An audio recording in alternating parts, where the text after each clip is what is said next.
தம்பியோட பர்த்டேக்கு வீட்டிலே கேக்ஸ் எல்லாமே போகும்போது தான் வீட்டில் ஒரு மினி கோவில் வாரே நடந்துச்சு. கடைசி ஆளுக்கு சண்டை போட்டு நீ செய்கிற நான் செய்கிறேன்னு ஆளுக்கு பாதி பாதியாக பிரிச்சுக்கிட்டாங்க. மொத்தம் 6 கேஜஸ். இதில் 6 கேஜஸ்மே 6 ஃப்ளேவர்ஸில் மொத்தம் 3 டயராக செஞ்சுருந்தாங்க. இதில் choco truffle, kunafa chocolate cake, அதுக்கப்புறம் black forest, white forest, rasmalai cake, rose கேக்குன்னு சொல்லிட்டு மொத்தம் 6 ஃப்ளேவர்ஸில் செஞ்சுருந்தாங்க. மொதல் நாள் சாயந்தரம் செஞ்சது மறுநாள் சாயந்தரம் ஆயிடுச்சு. அவ்வளோ நேரம் எடுத்துக்கிட்டது. இருந்தாலும் பரவாயில்ல, வெயிட் பண்ணதுக்கு டேஸ்ட்டு ஒர்த்து. நாங்களே செஞ்சு நாங்களே சாப்பிட்டனால நல்லா இருக்குன்னு சும்மா ரீல் விடுறேன்னு நினைக்காதீங்க. எங்கள் ஷாப்பில் ஆர்டர் பண்ணுற எல்லாருமே ரெகுலர் கஸ்டமர்ஸ் தான், பிகாஸ் ஆஃப் டேஸ்ட். நீங்களும் ஆர்டர் பண்ணி பாருங்கள், கண்டிப்பாக உங்களுக்கும் பிடிக்கும்.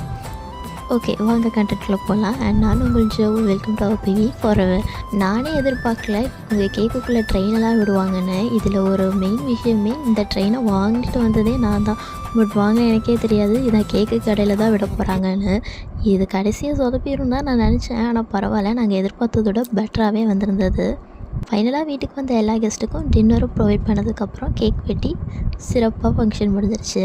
உங்கள் வீட்லேயும் வந்து எதாவது ஃபங்க்ஷன் கேக் யூனிக்காக ப்ரெசென்ட் பண்ணணுன்னா மறக்காமல் எங்களை காண்டாக்ட் பண்ணுங்கள்.